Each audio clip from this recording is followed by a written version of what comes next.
Добрый день, мы из Украины. Я рад приветствовать вас на своем канале. Как всегда, приглашаю подписаться, те, кто еще не подписан, поставить лайк этому видео, чтобы его могли увидеть как можно больше людей. Ну а мы с вами начинаем очередное видео по оперативной обстановке за прошедшие сутки. И сегодня у нас на календаре 11 февраля, киевское время, 18 часов. Ну что ж, обстановка. Вчера вечером, 10 февраля, ничего не закончилось. Как раз пока писалось видео, и сразу после его записи начались воздушные тревоги, точнее продолжились воздушные тревоги. И российские оккупационные войска атаковали критическую инфраструктуру Украины в нескольких регионах уже пусками барражирующих боеприпасов. И эти пуски производились с восточного побережья Азовского моря. Но барражирующие боеприпасы — дроны камикадзе, да, в народе прозванные дронами камикадзе. На самом деле это называется барражирующие боеприпасы.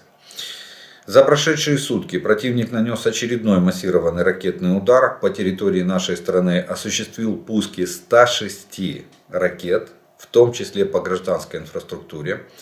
Во время этого массированного удара применено было 32 управляемых ракеты комплекса С-300, ПВОшные ракеты. Применялись они в контексте в классе Земля-Земля. И 74 крылатых ракеты воздушного и морского базирования, 61 из которых сбили наши силы противовоздушной и противоракетной обороны. Кроме того, российские оккупанты нанесли 59 авиационных ударов, 28 из них с применением беспилотников типа Шахед-136. 22 дрона были сбиты. Также противник совершил более 90 обстрелов из реактивных систем залпового огня. Вот такой вот на обстрелы, на массированные удары урожайные были в кавычках минувшие сутки. Угроза нанесения ударов Российской Федерации по гражданским объектам остается высокой на всей территории Украины.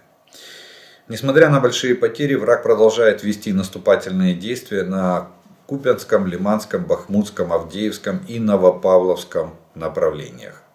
За минувшие сутки подразделения сил обороны отразили атаки оккупантов в районах населенных пунктов Кременная, Шипиловка, Белогоровка Луганской области, Красная Гора, Бахмут, Ивановская, Пороскеевка Донецкой области. На оперативных направлениях ситуация на Волынском, Полесском, Северском и Слобожанском направлениях без существенных изменений. Признаков формирования наступательных группировок не обнаружено. Вместе с тем враг продолжает удерживать свои подразделения в приграничных районах с Украиной, не прекращает осуществлять артиллерийские обстрелы позиций наших войск, а также населенных пунктов вблизи линии соприкосновения. За прошедшие сутки вражеским обстрелам подверглись районы населенных пунктов Черниговской, Сумской и Харьковской областей. Сразу надо отметить, что ни на Северском направлении, ни на Слобожанском, ну тем более Волынская, Полесская, они вообще более-менее стабильны, и там количество войск, российских войск там практически нету, только на полигонах в Брестской области. Мы их контролируем и знаем их количество и их перемещение. Там есть белорусские войска, которые стоят на прикрытии государственной границы. Но на северском направлении вот больше всего задают вопросов Чернигов, Сумы. Нету там наступательной группировки. Как только она начнет формироваться, я думаю, Генеральный штаб нас известит, и мы с вами будем об этом знать. Поэтому это сразу ответ на вопросы, будет ли наступление на севере. Могут быть провокации. Дальше мы будем об этом говорить, но они будут связаны с наступательными действиями российских войск на востоке Украины, то есть на Донбассе. Купянское и Лиманское направление. Там продолжаются позиционные бои. За прошедшие сутки враг никуда не продвинулся, и линия фронта не претерпела никаких изменений. Кстати, от Сватова они начали наступление, и они уже вторые сутки стоят на месте. Наши войска купировали наступательные действия на Купянском и Лиманском направлениях. На Бахмутском направлении силы обороны продолжают удерживать Красную Гору и Просковьевку. Как бы это тяжело не было, но мы держим эти два населенных пункта. Даже наступая с трех сторон, враг не может занять эти села. В Бахмуте продолжаются городские бои. Успехов у врага не зафиксировано. То есть за прошедшие сутки изменений в линии боевого соприкосновения в городе не произошло. Оккупанты подтягивают резервы к трассе возле Ивановского. И в течение суток шли тяжелые штурмы. Но все штурмы были отбиты. Наши силы в районной трассе делают все возможное и даже больше. Трасса находится под нашим контролем. Да, они могут ее обстреливать, она простреливается артиллерией. Но тем не менее наступление российских войск остановлено. Несмотря на все усилия с переходом резерва перейти трассу или хотя бы выйти к трассе, у российских оккупационных войск в эти сутки ничего не получилось. Надеемся, и в дальнейшем мы сможем удерживать. Это, кстати, очень важный рубеж. Почему? Потому что выступ в районе Ивановской в направлении Часов Яр — это вот попытка создания вот этих клещей с дальнейшим наступлением на Лиман и от Кременной на Лиман. Тоже они пытаются. Но от Кременной мы их уже остановили, они уже третьи сутки там стоят. Здесь то же самое остановлено, и вторые сутки они уже безуспешно пытаются штурмовать наши позиции. Мы удерживаем противника. Он несет потери и не продвигается дальше. Кстати, разговоры о том, что они на окраинах Часов Яра, это дезинформация на сегодняшний день. Авдеевское и Новопавловское направление.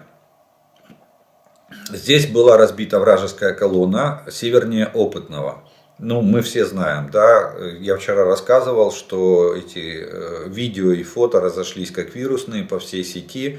Но вот чем примечательна или российская армия, тем, что она не умеет. Вот то, что я говорил, они не гибкие, они идут. Они постоянно повторяют одно и то. Еще одна колонна, и примерно на том же маршруте пыталась штурмовать Невельская. По предварительным данным, тоже была разбита нашей артиллерией, нашими войсками. То есть, все повторяется. Один раз разбили, значит пойдем еще раз. Вот по такому принципу наступают российские войска. Попытка штурма Невельского увенчалась огромным разгромом российской бронеколонны, которая шла его штурмовать. Ну и, соответственно, штурм не состоялся. Противник понес потери в технике и личном составе. Откатился на исходные рубежи. Марьинка. Наши войска держатся, и изменений за прошедшие сутки тоже нет. И бои идут в районе центра города, но изменений за прошедшие сутки не было. На Запорожском направлении здесь враг проявил небольшую активность и занял серую зону возле населенного пункта Луговское и в селе Мирное. Посмотрим на реакцию наших войск. Но пока ситуация такая. Это была серая зона, это была нейтральная полоса. Поэтому они воспользовались отсутствием наших войск и выдвинулись в нейтральную полосу. Какова будет реакция, посмотрим. Я думаю, завтра утром уже будем знать реакцию наших вооруженных сил. На Херсонском направлении без изменений продолжаются обстрелы правого берега. Наша артиллерия ведет контрбатарейную борьбу и наносит огневое поражение противника. Вывод. Общий итог по оперативным направлениям. Самое главное за прошедшие сутки — это то, что мы удерживаем ситуацию в Бахмуте и окрестностях самого Бахмута. То есть угрозы окружения городу нету. Противник на всех направлениях, севернее, южнее и в самом Бахмуте, остановлен. Трасса удерживается нашими войсками, продвижением в направлении Часов Яр остановлена российских войск. Также мы удерживаем Красную Гору. И, конечно, мы понимаем сложность ситуации на севере Бахмута, где противник может предпринять попытки, еще предпринять попытки прорыва. Так что вот такой вывод можно сделать по ситуации за прошедшие сутки. Мы стабилизировали, за эти сутки линия фронта стабилизирована. Продвижение российских войск за сутки практически не отмечено. В городе Мелитополь коллаборантам, работающим в оккупационной администрации, предложено отречься от гражданства Украины, написав соответствующее заявление. Кстати, российские оккупационные власти очень любят бюрократию, очень. Они сразу подвязывают под уголовное преступление. Вот даже коллаборантов, казалось бы, они на вас работают, они согласились сотрудничать, но россияне и так просто ничего не делают. Они заставляют написать заявление об отказе от гражданства Украины. И вы же понимаете, что такое заявление это письменное доказательство, это фактически статья, это срок. Но тем не менее они непреклонны даже для своих тех, кто даже для предателей, которые перешли на их сторону. В отдельных населенных пунктах, временно занятой Запорожской области, российские оккупанты продолжают оказывать давление на местных жителей. Вводят комендантский час, проводят проверки помещений. Обыски, это нормально. Там закон тайга, медведь хозяин. В Старобельске Луганской области опять стала проблема медицинских учреждений. Хирургическое отделение местной больницы обустроено под военный госпиталь в связи с большим количеством раненых оккупантов. Несколько ранее в отдельных населенных пунктах Луганской области отмечалась работа мобильных крематориев противника. Они, кстати, я вам говорил, там в одном из населенных пунктов они строят стационарный крематорий для сжигания тел. Авиация сил обороны за прошедшие сутки нанесла 12 ударов по районам сосредоточения врага, а также 4 удара по позициям его зенитно-ракетных комплексов. Подразделения ракетных войск и артиллерии поразили 2 района сосредоточения живой силы, состав с боеприпасами, позицию зенитно-ракетного комплекса, а также 3 других важных объекта противника. Было накрытие, несколько очень серьезных накрытий, в том числе и на аэродроме в районе Мелитополя.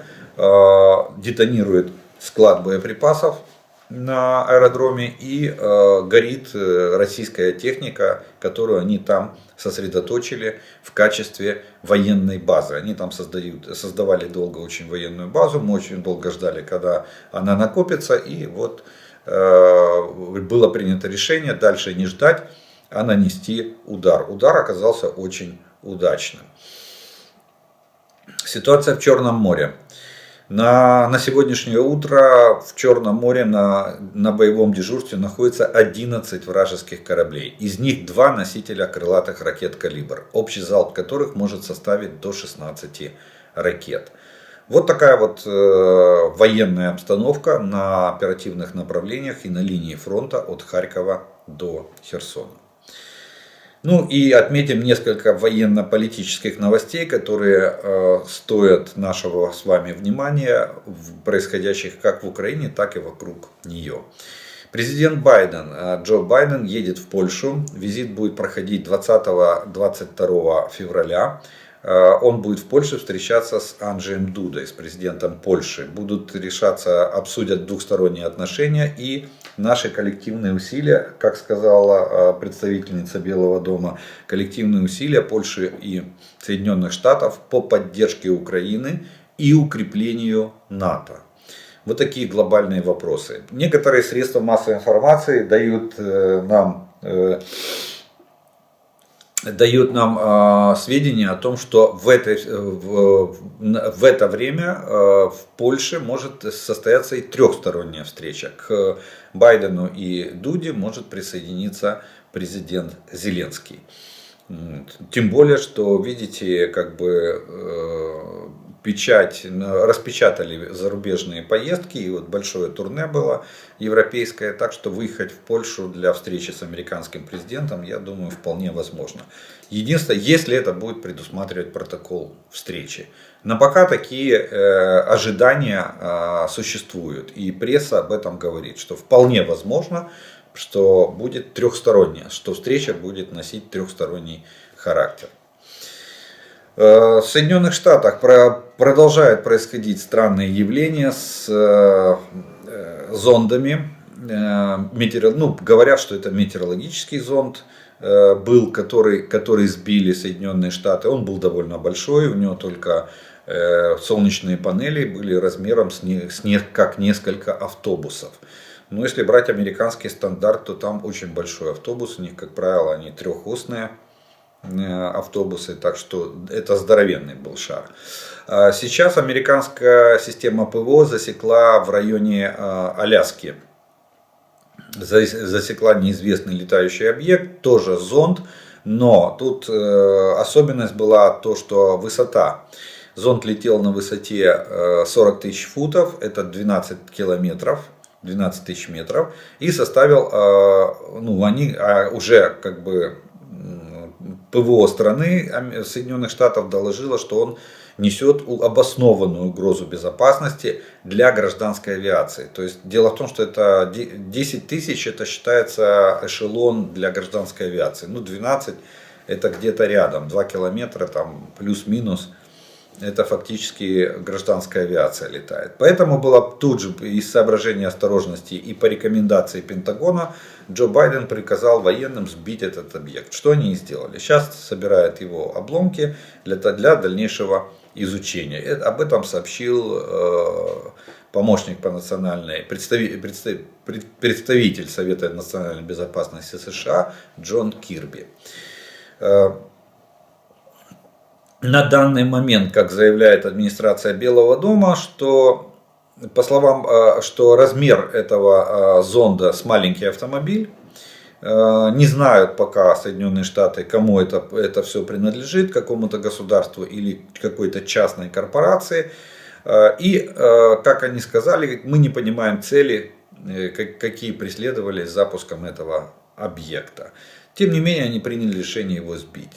Посмотрим, это либо действительно как бы случайность, что задувает ветром, хотя уже повтор не похоже, что это была бы случайность.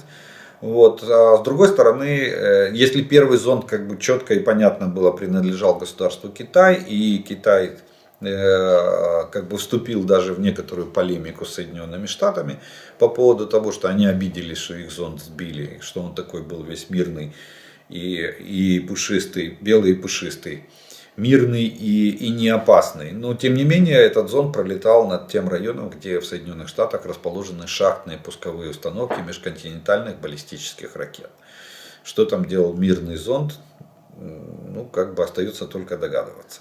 Поэтому здесь американцы решили не церемониться. Как только он вошел в воздушное пространство США, они его просто тут же сбили. И теперь, я так понимаю, будут разбираться там где-то внутри себя на уровне дипломатии. Сначала выяснят, чей зонд, а потом будут уже разбираться с тем, кому он принадлежит. Посмотрим. Очень интересная игра в плане, я так понимаю, что в плане для Соединенных Штатов создают условия раздраженности. Их дразнят. Кто и зачем, в ближайшее время, я думаю, мы с вами узнаем. Швеция отправляет нам первую партию зенитных пушек Л-70. Точнее, не Швеция, а шведские зенитные пушки Л-70. Литва отправляет первую партию в Украину, и они уже прибыли. Как заявил министр обороны Литвы, эта партия уже находится на территории Украины. И эти пушки заступят на боевое дежурство. Это все идет усиление закрытия нашего неба. Зенитные пушки себя очень хорошо показали в борьбе с зенитные пулеметы, зенитные пушки, в борьбе с дронами. В борьбе с крылатыми ракетами, кстати, они очень хорошо показывают себя. Единственное, что баллистические ракеты это для нас пока что остается большой проблемой. Ну и издание Bild сделало несколько выводов по ходу нашей войны. Издание считает, что война приближается, аналитики этого издания считают, что война приближается к своей кульминации. И Украине в ближайшие недели может быть очень трудно. Нынешняя слабость украинской армии связана с отсутствием ракет большой дальности. Не хватает оружия, которое могло бы помешать россиянам получать подкрепления и припасы. Но ракет большой дальности, поставленные США, скоро окажутся в руках Украины. Вот такой вот оптимистичный вывод сделало издание Bild. И да, действительно, ситуация, я вам скажу так, что тогда мы, как бы в начале войны, мы не видели еще всей картины. Теперь, оглядываясь назад, мы понимаем, что в апреле вот это начало битвы за Донбасс, это был первый этап, первая волна. Сейчас Россия собрала вторую волну для продолжения захвата Донбасса.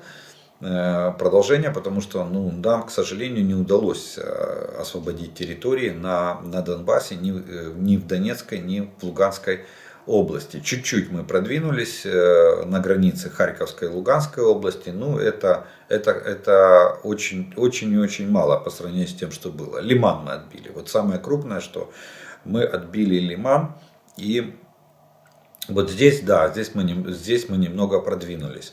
Ну а в остальном территория осталась под оккупацией российской армии. И сейчас Россия собрала вторую волну.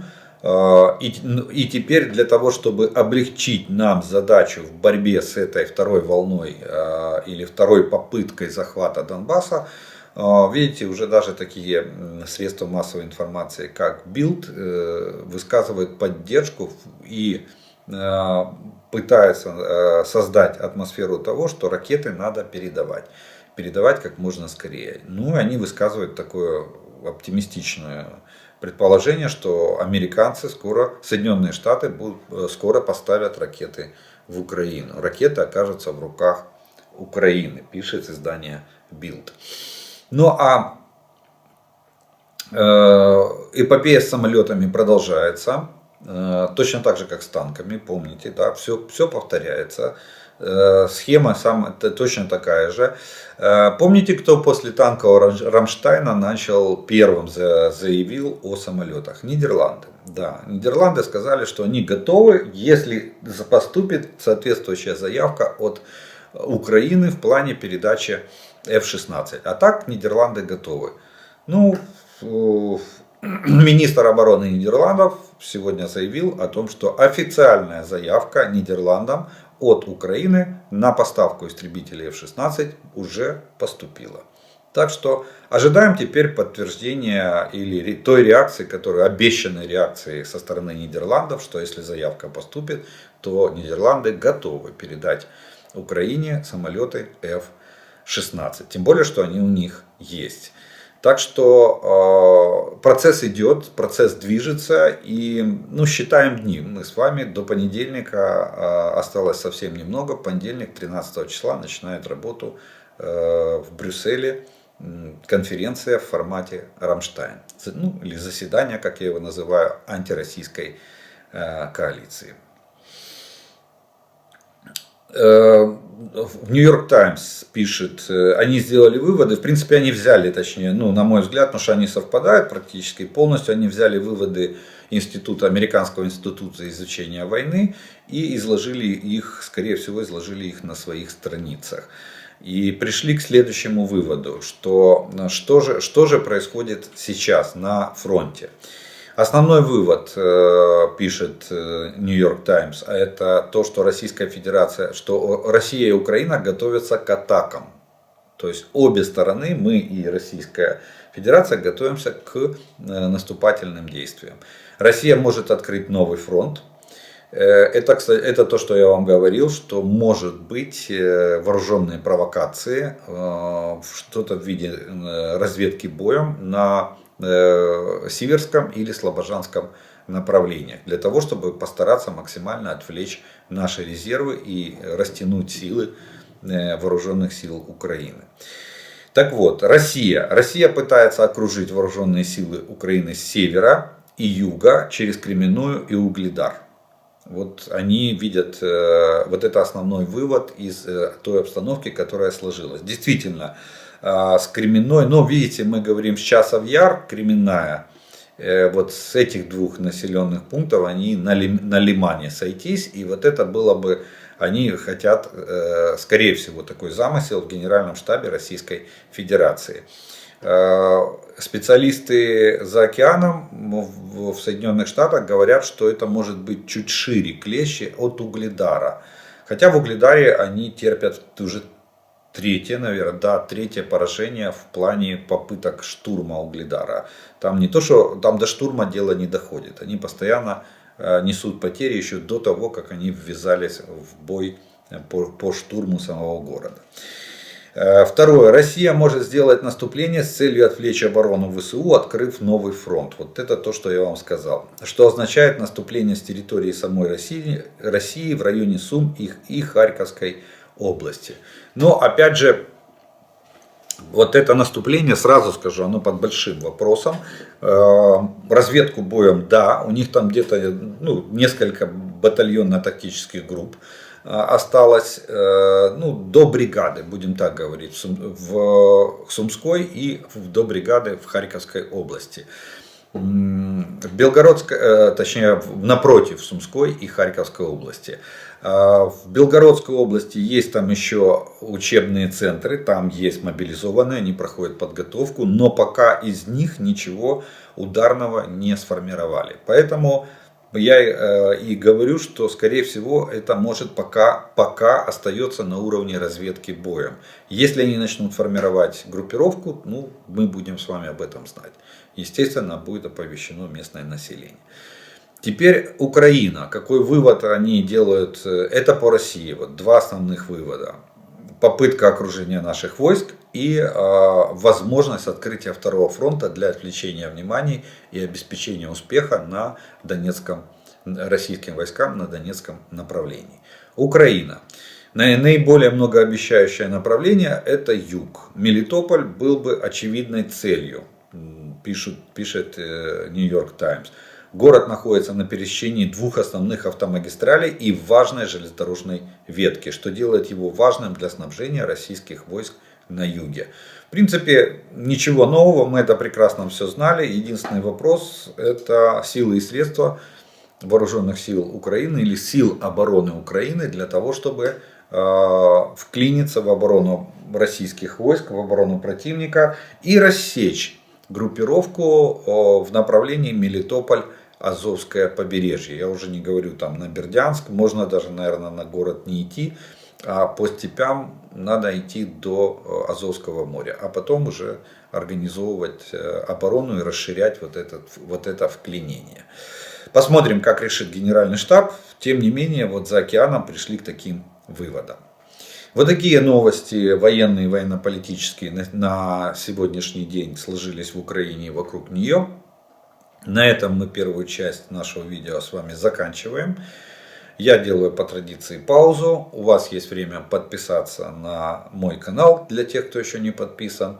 Поставить лайк этому видео, если оно вам нравится. Тогда его смогут увидеть большее количество людей. Ну и через некоторое время мы с вами продолжим.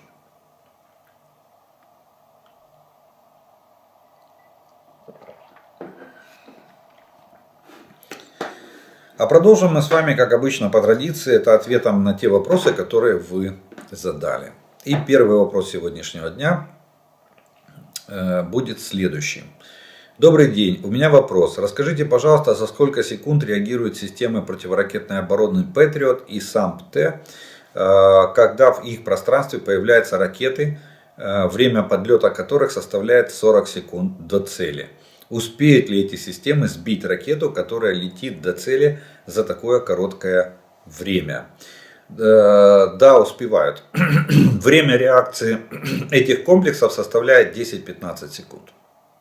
От 8 там отсчет идет, в зависимости от характера цели, от 8 до 15 секунд. Причем они могут вести одновременно там несколько целей, и там до 125 Patriot может вести, и сам Т примерно столько же, чуть меньше, по-моему, около 100. И 6 целей одновременно может поражать этот комплекс. В принципе, если 40 секунд летит ракета, то 10 секунд убираем на реакцию комплекса самого, и еще добавляйте 18 секунд на полет ракеты. 18-20 секунд на полет противоракеты, которая будет выпущена по цели. Итого 30 секунд. То есть вполне успевает. Ну, в принципе, и САМП-Т, и Patriot это же комплексы, которые задачи которых во время разработки ставилась задача конструкторам, что они должны сбивать баллистические ракеты. Баллистические ракеты идут со сверхзвуковой скоростью. Поэтому и время реакции соответствующее минимальное, и соответственно и противоракета идет тоже со сверхзвуковой скоростью. А особенно если она идет на перехват или на догонном курсе, то есть все шансы того, что эти цели, эти ракеты, по которым будут делаться пуски, будут сбиты. С учетом того, что Китай, скорее всего, начал поддерживать Россию, какая вероятность того, что, несмотря на западную поддержку, эта война может зайти в тупик? Извините за такую пессимистическую перспективу, но многие сейчас этого опасаются. Если коротко, может ли западное вооружение разгромить в перспективе Россию и Китай, особенно если Китай предоставит России различного типа современное вооружение собственного производства? Надеюсь на ответ. Слава Украине! Не предоставит, сразу говорю, не предоставит. Что может Китай? Китай может втихаря помочь формой, он уже помогает, мы знаем об этом, формой, продовольствием, сухие пайки. Он может помочь, частично может помочь боеприпасами, но только очень осторожно. Я не думаю, что Китай решится на передачу даже советских образцов вооружения, имея совместную границу и имея... Вероятность такая существует, угроза этого существует. Но вы не забывайте, что Китай зависит от Соединенных Штатов, очень сильно зависит. 30% ВВП Китая это рынок Соединенных Штатов. Это поставка товаров в США. Если США начнут вводить санкции, то у Китая будут очень большие проблемы с экономикой. Очень. Тем более сегодня у Китая есть огромная финансовая проблема. У них ипотечный пузырь надулся. Помните 2008 год, да, обвал гривны в 2 раза. Там уходящий на пенсию президент, вот такой, и ипотечные, и банки с ипотечными кредитами, вот это все в совокупности привело к таким большим финансовым потрясениям. Так вот, в Китае сегодня в ипотеке дыра в банковской системе 8 триллионов долларов. Как вы думаете, он готов сегодня Китай рисковать своим обвалом финансового рынка ради того, чтобы дать России партию танков или партию орудий? Я думаю, что нет. Они, конечно же, пытаются создать такую сильную позицию переговорную с Соединенными Штатами. У них есть проблемные вопросы, тот же Тайвань. Но, тем не менее, зависимость Китая от США просто гигантская. Можете рассказать, пожалуйста, можно ли использовать как убежище катакомбы во время ракетной атаки, например, в Одессе? Безопасно ли там? И расскажите, что вы знаете о николаевских секретных катакомбах. Спасибо за вашу работу. Героям слава, смерть врагам. Да, катакомбы могут стать естественным укрытием от ракетных ударов. Если вы знаете вход в катакомбы, да, вы можете спускаться. Кстати, был сюжет в марафоне, я видел сюжет, когда показывали жители Одессы, у них подвал выходит в катакомбы. И они спускаются в подвал этого своего дома, там достаточная глубина. Вот, они туда провели электрику, сделали там, оборудовали там места для отдыха, и чтобы пересидеть воздушные тревоги. Поэтому абсолютно да. Прямое попадание, если небольшая глубина залегания катакомб, конечно же, не спасет никого и ничего. Если, допустим, ракета, тяжелая ракета с головной частью там, в 400 килограмм тротила попадет в это место. Но вероятность такая прямого попадания, она очень низкая. Поэтому да, естественные вот эти пещеры, катакомбы могут служить укрытием во время воздушных атак со стороны российских оккупантов. Что касается Николаевских катакомб, я знаю, что они там есть. Насчет того, какие они там секретные или не секретные, ну, в Николаеве там военных заводов было очень много. Вполне возможно, что есть какие-то катакомбы, которые использовались для военно-промышленного комплекса. И, естественно, они были засекречены. Как, например, в Балаклаве, в Крыму. Вплоть до того, что там катакомбы выходят. Есть даже грот для подводных лодок. Вот. И есть катакомбы, по которым проложены железнодорожные пути для подвоза боеприпасов и другого имущества и других материально-технических средств. Поэтому вполне может быть. Насчет грифа о секретности тут ничего вам не скажу, не знаю. Если кто-то знает, напишите в комментариях, и я с удовольствием это озвучу, если они уже не секретные. Если они секретные до сих пор и используются нашим ВПК или вооруженными силами, то ни о чем писать не надо. Вітаю. Ходять чутки про землетрус в Туреччині та Сирії, що землетрус в Туреччині та Сирії був штучним. Таке запитання, чи можна взагалі за допомогою якоїсь зброї чи підземних бомбових зарядів викликати подібне? Дякую за відповідь, все буде Україна. Нет, нельзя. Но я уже устал объяснять, ни климатического оружия, ни сейсмического оружия в мире не существует. Та страна, которая первая сделает климатическое или сейсмическое оружие, она будет страной мирового господства. Она поставит весь мир на колени и будет диктовать свои условия. Это раз. И второе, учитывая ментальность, человеческую ментальность, общую. Если такое оружие будет изобретено, на следующий день наша цивилизация просто прекратит свое существование. Потому что найдется идиот, который захочет его применить. И это может вызвать цепную реакцию.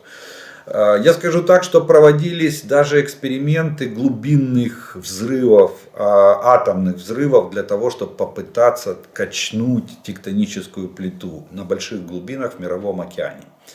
Ничего подобного. В среднем в минимальное расстояние, точнее толщина земной коры где-то примерно 40 километров. Это минимальная.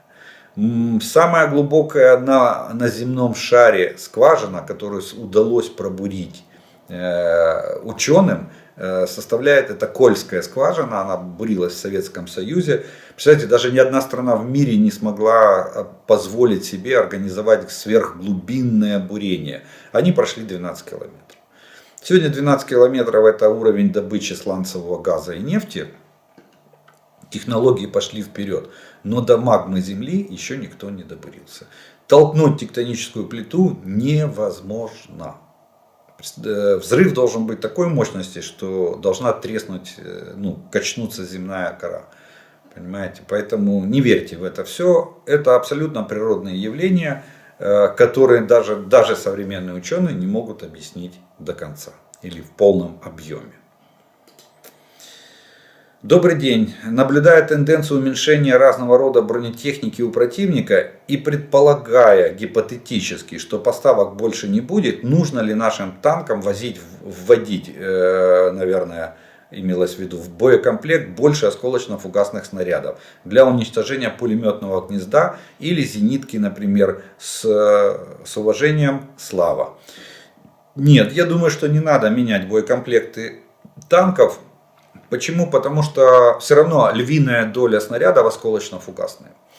большая часть. В некоторых там боекомплекты достигает 70-80% количества осколочно-фугасных снарядов.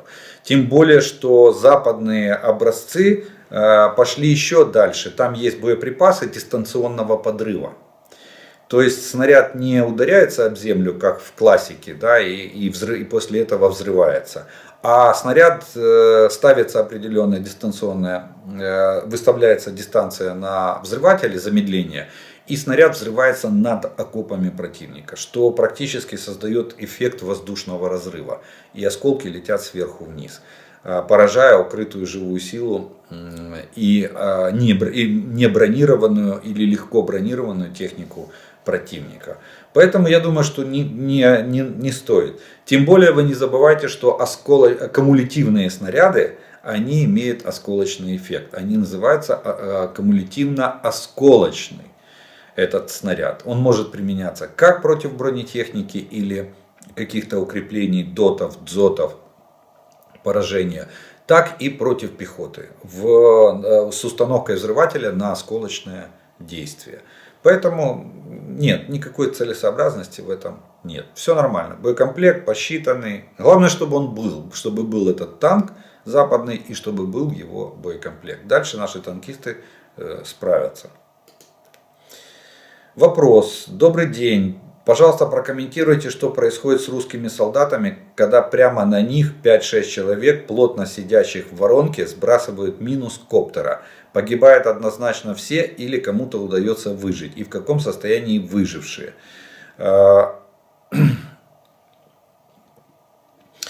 Смотрите, дело в том, что то, что мы сбрасываем с коптера, это либо ВОГи, то есть снаряды заряды от гранатометов, подствольных гранатометов, станковых гранатометов. Кстати, наши умельцы делают на эти снаряды делают из пластика хвостовое оперение. Вот. Я даже знаю целую общественную организацию в одной из стран Балтии, где на 3D принтерах печатают эти хвостовики из пластика.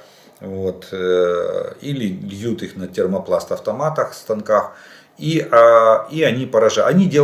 Они поражают осколочным. У них основа поражения — это осколочное действие. Радиус такого поражения небольшой, до 7 метров радиус.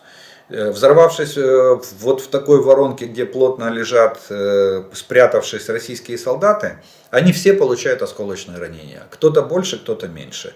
Дальше их судьба самая незавидная. Почему? Потому что эти солдаты требуют немедленной эвакуации и доврачебной помощи. Если в течение 30-40 минут им не оказана первая доврачебная помощь, они становятся тяжелыми. Из легкого ранения или среднего ранения они становятся тяжелыми. И дальше они умирают от потери крови. Как правило, вот попав в такую воронку вот таким вот ВОГом, такой вот гранатой, сброшенной с квадрокоптера, из этих солдат не выживает практически никто. Во всяком случае, так говорит нам полевая медицина. Это из практического опыта общения с медиками. Во-первых, контузию получают они от разрыва самого, потому что они находятся в таком полусфере, полузакрытом пространстве, где взрывная волна отражается от стенок этой же воронки. Во-вторых, они все получают осколочные ранения разной степени. В зависимости от степени ранения идет потеря крови и, соответственно, наступает летальный исход. Так что практически не выживает никто.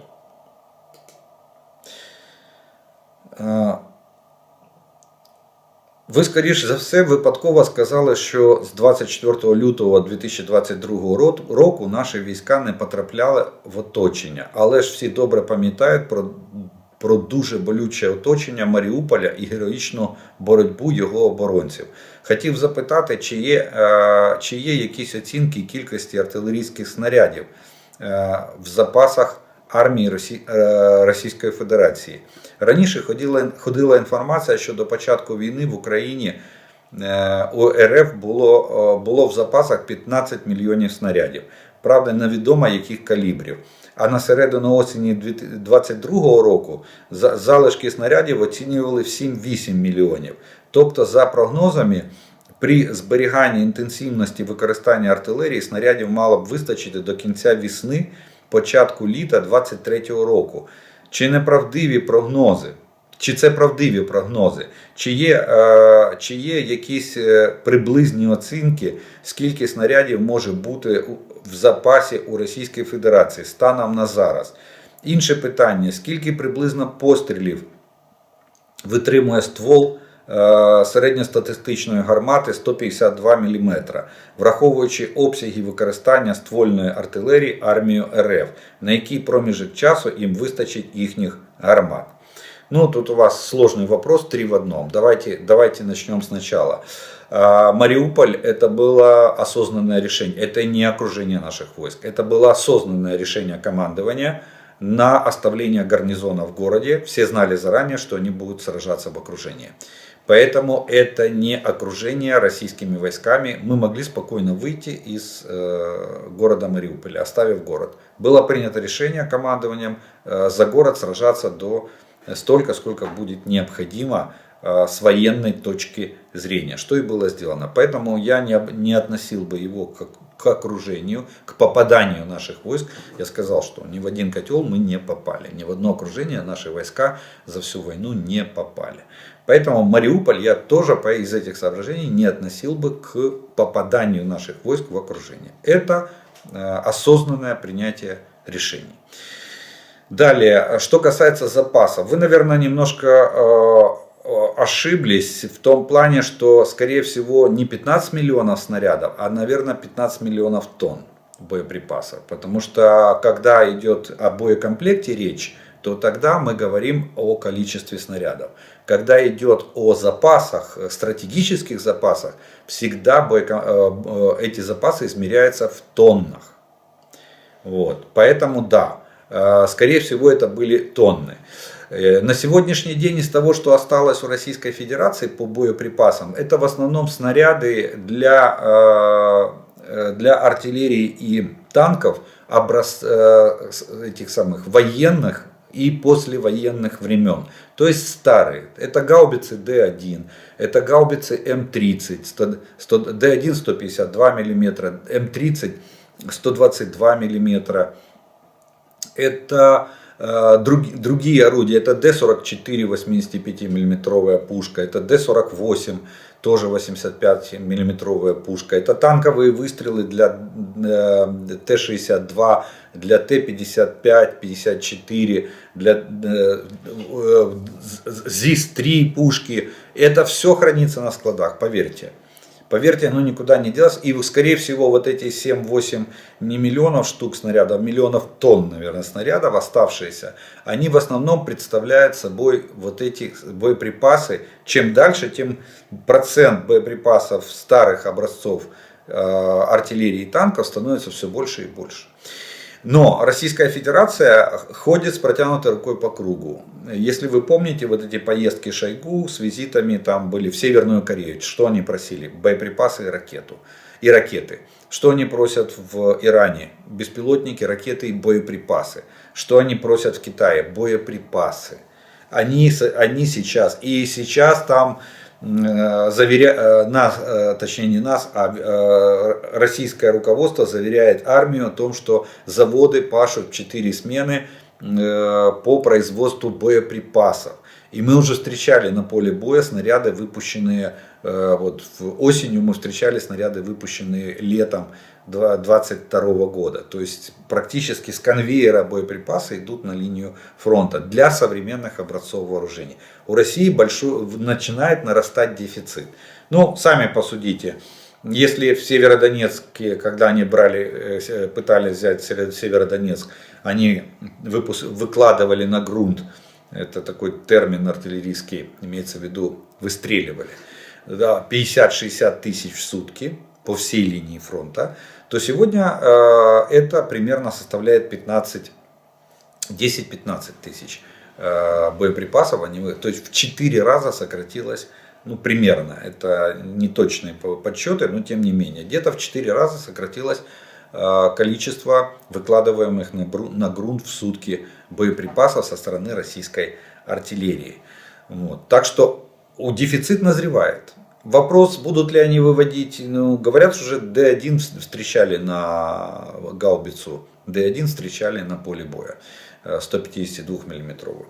Что касается настрела, то в среднем настрел орудий, гаубиц и пушек калибра 152 миллиметра составляет около 4000 выстрелов.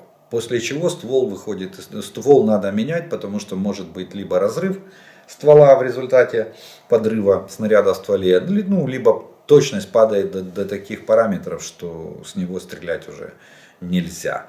Вот. Так что, а вот артиллерии у них на хранении еще очень много. Они даже еще не добрались до конца запасов таких систем, как, допустим, Гиацинт, 2А36 Гиацинт Б буксируемый, МСТА Б 2,65 у них тоже еще есть на складах, МСТА С 2С19 тоже есть на складах. Это все закладывалось в советское время. Советский же Союз клепал параллельно всегда. Войска перевооружали постепенно и гнали сразу же орудия и технику гнали на хранение. Соответственно, у них запасы довольно большие. Какая степень технического состояния этих орудий, это вопрос уже другой, техническое состояние. А вот количество у них по орудиям еще есть. По боеприпасам они начинают испытывать боеприпасный голод.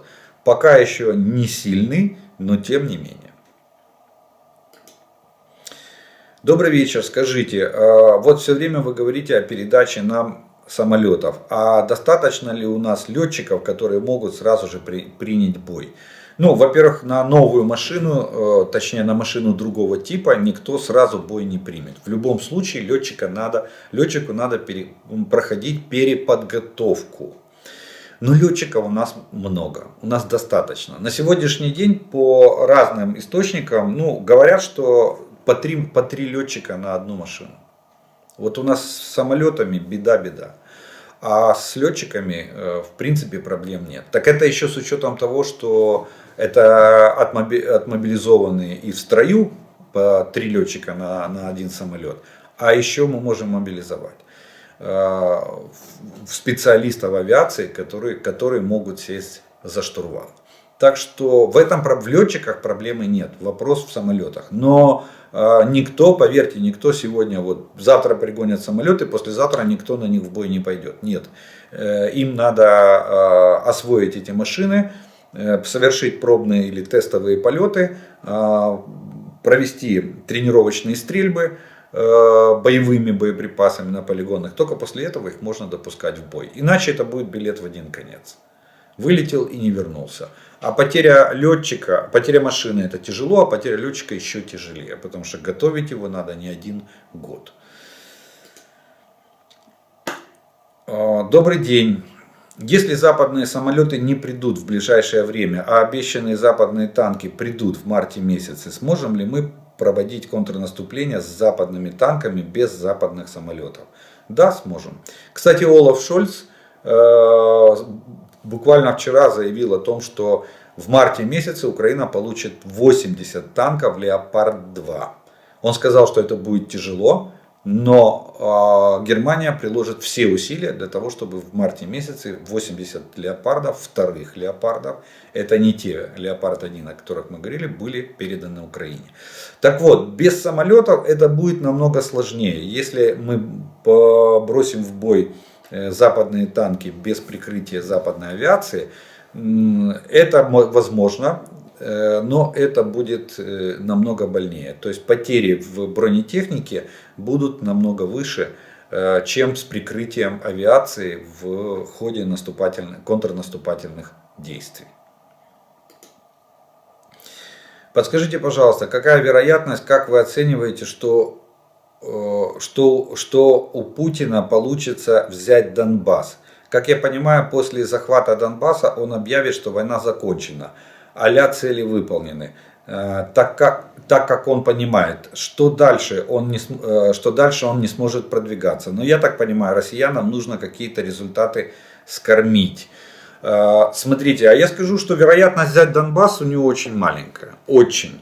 Почему? Потому что сегодня Россия не может нам представить масштабного наступления. Видите, они постепенно растягивают его во времени с наращиванием усилий. Поэтому есть все шансы удержать Донбасс. И, соответственно, ну даже гипотетически, давайте допустим, что Путин собрал там какой-то бронированный кулак, стянул все танки на одно направление и прорвал нашу оборону, захватил Донецкую область. И сказал, что да, на этом война закончена. Так кому он сказал? Избирателям своим. Так мы не заканчивали войну. Как только российские войска остановятся, как только они ослабят натиск, мы тут же перейдем в контрнаступление. И продолжим уже нашу освободительную войну. Поэтому тут уже мнение Путина не играет. Война — это обоюдный процесс. И он касается двух сторон. Нельзя просто встать и сказать, все, мы достигли цели, я закончил войну. Нет, нифига.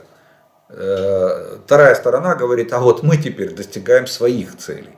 И мы не собираемся сегодня заканчивать эту войну. Вот. Поэтому я бы, даже вот видите, гипотетически в самом страшном сне, если представить, что они захватили Донбасс, в чем я очень и очень сильно сомневаюсь. Я думаю, у нас есть все шансы удержать.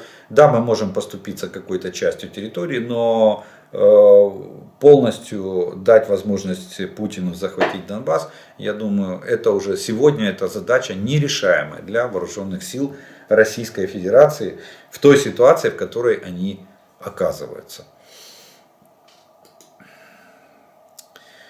Влияет ли увеличение плотности вражеских войск на более эффективное их уничтожение в местах сосредоточения? Конечно. Конечно, влияет. Посмотрите, как растет количество потерь, ежесуточное количество потерь у российских оккупантов. Чем больше они стягивают резервов на одном направлении или на одном участке, тем больше мы громим эти резервы, тем больше потери.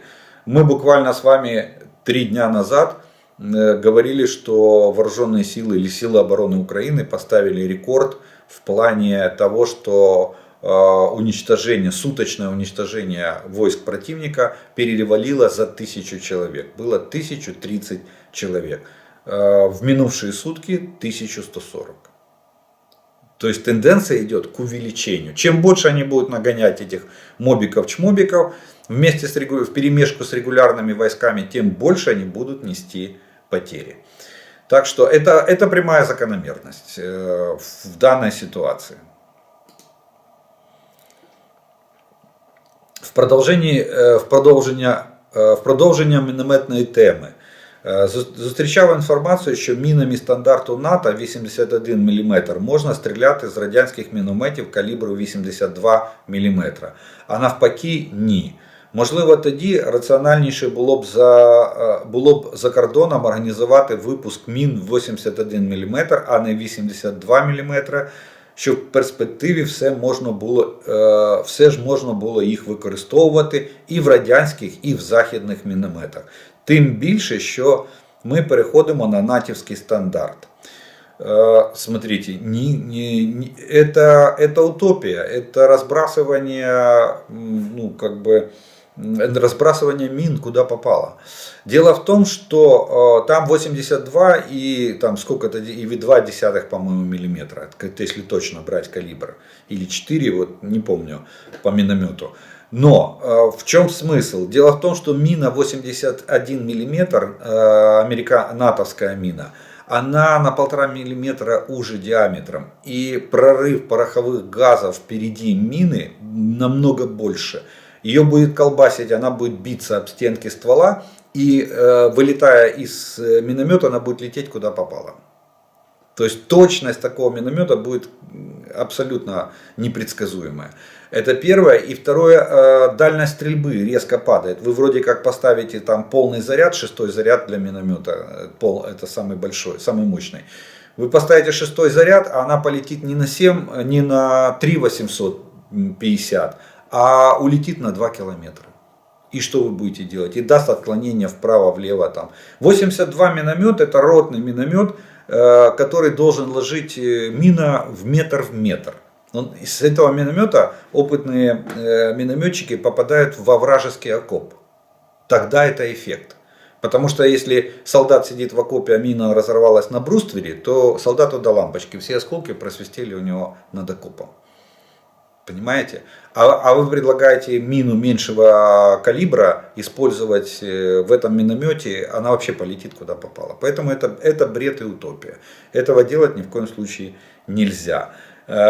Тем более, что мины 81 мм в достаточном количестве есть у стран НАТО. Если мы попросим минометы вместе с этими минами, да, вот это, на мой взгляд, даст огромный эффект и поможет нашим войскам, нашей пехоте бороться с пехотой противника, с российской пехотой. Вот это я понимаю рациональное предложение. А то, что там, да, мина влазит в ствол, потому что она меньшего диаметра. В американский миномет старая советская мина не влазит, потому что она большего диаметра. Это понятные вещи. Но еще раз повторюсь, стрелять миной меньшего диаметра, чем калибр миномета, это пустая трата мин и никакого эффекта. Следующее. Радянські і натівські крупнокаліберні міномети мають калібр 120 мм. Их боеприпасы взаимозаменные, да, их можно применять. Вот когда калибр совпадает, тогда, пожалуйста, можно применять мины 120 мм как к миномету советского образца, так и к миномету американского образца. Единственное, что при стрельбе американскими минами с миномета советского образца не будет возможности использовать таблицы стрельбы. Ни американские, ни советские. Потому что баллистика будет изменена. И тут только метод пристрелки. То есть, артиллеристы знают, что такое пристрелка. Пристрелка либо по наблюдению знаков разрывов, либо создание репера, то есть точки фиктивного. Самый быстрый способ — фиктивный репер. Для определения поправок и дальше перенос огня от репера по позициям противника. Есть такой вид стрельбы у артиллеристов. И да, эти мины можно, если калибр совпадает, мины можно использовать. Следующий вопрос. Якось в ЗМІ проскакувала інформація про натівські міномети калібром 160 мм. Чи поставляють такі міномети Збройним силам України? Та які їх переваги в порівнянні з мінометом 120 мм? Дякую за відповідь. Завжди так. Нет, такие минометы нам не поставляют, и их эффективность довольно сомнительна. Кстати, у нас такие минометы есть на хранении. 160 мм есть миномет советского образца, но мы его не применяем. Почему? Потому что проблемы с заряжанием и довольно тяжелая мина. То есть это уже практически орудие, но в 160 мм. И даже больше, чем 152 миллиметровая. И довольно тяжелая мина, поэтому проблемы. Скорострельность, и он буксируемый. Нет смысла, пока его притянут, опять же нужен тягач, пока его притянут, пока его развернут, подготовят мины, отстреляли задачу, надо сразу сниматься с позиции, чтобы не прилетела ответка. Нет, это неповоротливый, тяжелый, это уже тяжелый миномет, он неповоротливый, не маневренный, поэтому он в этой войне не применяется. Как наш отечественный 160 мм не применяется, так и американский аналогичный тоже в этой войне не применяется. Во всяком случае, в открытых источниках информации такой информации я не нашел. Добрый вечер. Такой вопрос. Если нам дадут такой винегрет из самолетов, то кто на них летать будет? С танками, конечно, проще. Там обучение быстро проходит. А вот как быстро научить летчиков летать на разных самолетах западного образца? Так еще и обслуживать такую сборную солянку. Я считаю, что нужно договариваться о передаче нам самолетов одной модели, например, только F-16. Подождите. Дело в том, что разные модификации встречаются везде, и даже в западных армиях мира. Посмотрите, у нас сборная солянка по артиллерии. Мы все освоили, все обслуживаем, все ремонтируем. Что не ремонтируем сами, везем на ремонт в страны с партнером.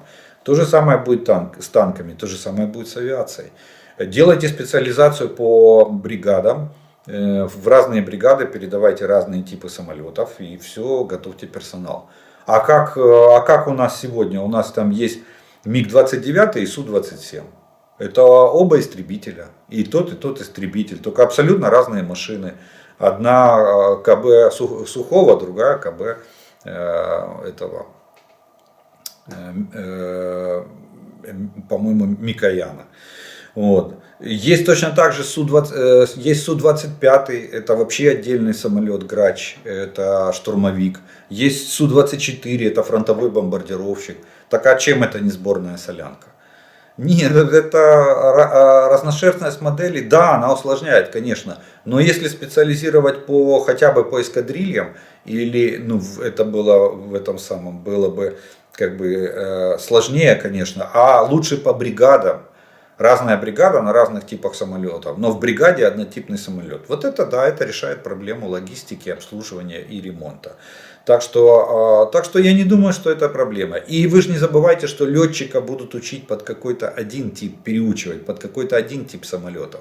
Он не будет как универсальный солдат. Сегодня полетел на F-16, завтра на Мираж 2000, послезавтра на Гриппене шведском или там на Евролихтинг французском. Нет, такого не будет. Если пилота переучивают, то его переучивают на какой-то один тип самолетов. Поэтому мы уже привыкли, я так скажу. И мы уже приспособились, и в принципе это абсолютно для нашей ситуации на сегодняшний день, я бы уже сказал, что это абсолютно нормальное явление. Когда сборная солянка, и мы вынуждены приспосабливаться к эксплуатации разных типов вооружений. Ну что ж, на этом вопросную часть мы с вами закончим. У нас остается третья часть, это комментарии, пожелания и приветствия, которые вы прислали на сегодняшний день к предыдущим видео. И первым комментарием, комментарием очень интересный, кстати, по связанным с воздушным шаром сегодня будет следующий. Помните, да, вот эти все полемику, которую мы ведем, это очень приятно, что вы интересуетесь и что пытаетесь докопаться до истины в мелочах. Если это не переходит границы разумного, то это действительно интересно и приятно вести полемику в этом контексте. Так вот что значит артиллерия. И Генштаб, конечно. Я так и знал, что за шар начнут вас клевать. Терпите. Нормально, терпим. Вашим оппонентам замечу, что разведывательные зонды бывают разные. Сложные из них имеют ячеистую конструкцию. Осколок снаряда, пуля, ракета и так далее пробивает лишь часть сот. Датчик высоты отслеживает и дает команду на добавление сот из резерва газа, из сот в гондоле. Таким же образом выбирается высота для подходящего воздушного потока, направление выше-ниже. Желаю вам удачи, берегите себя. Так что да, если зонд вообще состоит ячеистый, то сбить его еще сложнее. Мы из Узбекистана переживаем за каждого украинца. Дай Бог, чтобы быстрее закончилась эта война. Мы тоже этого хотим. Если бы было достаточно минометов и пулеметов калибром от 60 до 120 мм, мы бы, может, и Солидар не сдали, а выкосили бы их живую силу. Вполне возможно. Кстати, с этими штурмовыми группами вагнеровцев, зэков, именно миномет боролся бы, на мой взгляд, самым эффективным способом. Вполне возможно, что они бы просто не успевали при достаточном количестве минометов и мин, они бы просто физически не смогли бы добежать до наших окопов. И штурмов никаких бы не было. Или они были бы максимально облегчены.